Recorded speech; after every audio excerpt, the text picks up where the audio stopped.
ที่นคนมือนี้เพิ่นกะได้หุ่มกองแล้วเนาะเพิ่นกะสีได้เอาขึ้นไปห่านกองเพลนเด้อทุกคนหน้า80เด้ออันนี้มีศรัทธาอะไรเด้อทุกคนเพิ่นกะได้เอาขึ้นไปห่านของเฮาเองเด้อนี่ห่านกองเพลนเนาะเด้ออะไรเนาะทุกคนเพิ่นกะได้ขี่รถอีแต๊กเลยว่าขี่รถไถนั่นเอง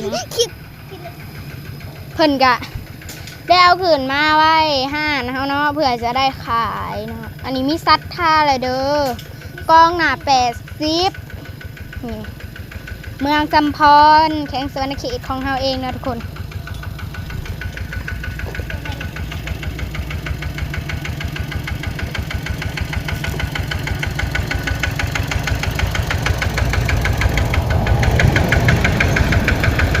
เพิ่นกะได้เอาขึ้นมาเลยนะตอนนี้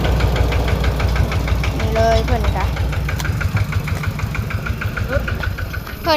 ได้เอามาฮอดห้างของเฮาแล้วนะทุกคนนี่เลยเพิ่นได้เอามาฮอดแล้วเนาะ